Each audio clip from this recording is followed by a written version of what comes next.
નમસ્તે મિત્રો, આજે આપણે બનાવીશું નવા સ્વાદમાં ખૂબ જ સ્વાદિષ્ટ નવા ઢોકળા. એકવાર તમે આ રીતે ઢોકળા બનાવજો, ઘરમાં બધાને ખૂબ જ પસંદ આવશે.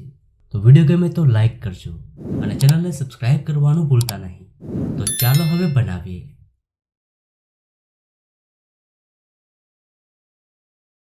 હેલ્ધી અને ટેસ્ટી ઢોકળા બનાવવા માટે જારમાં ઉમેરીશું 1 કપ વટાણા, સાથે અડધો કપ દહીં,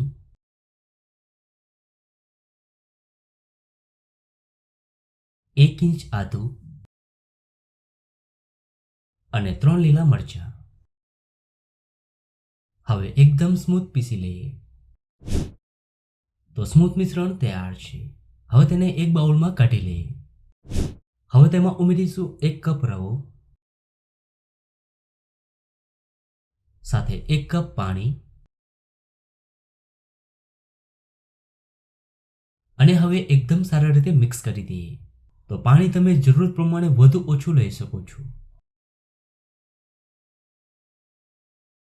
તો બેટરને આપણે ખૂબ સારી રીતે મિક્સ કરી લીધું છે. હવે 10 મિનિટ રેસ્ટ આપી દઈએ.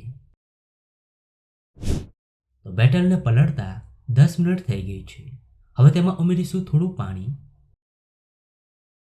અને સ્વાદ પ્રમાણે મીઠું અને હવે એકવાર મિક્સ કરી દઈએ.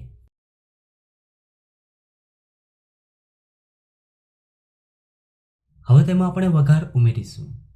તો અહીંયા મેં 2 ટીસ્પૂન તેલને ગરમ કરી લઈ લીધું છે. હવે તેમાં ઉમેરીશું અડધો ટીસ્પૂન રાઈ, અડધો ટીસ્પૂન જીરું અને થોડા મીઠા લીમડાના પાન. હવે વઘારને બેટરમાં ઉમેરી દઈએ અને હવે વઘારને બેટર સાથે એકદમ સારી રીતે મિક્સ કરી દઈએ. હવે તેમાં ઉમેરીશું અડધો ટીસ્પૂન ઈનો, સાથે 1 ટીસ્પૂન જેટલું પાણી ઉમેરી એકદમ સારી રીતે મિક્સ કરી દઈએ.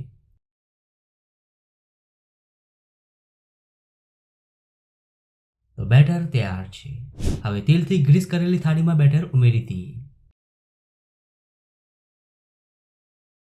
અને હવે સ્ટીમરમાં મૂકી 15 મિનિટ મીડિયમ ફ્લેમ પર સ્ટીમ કરી લઈએ.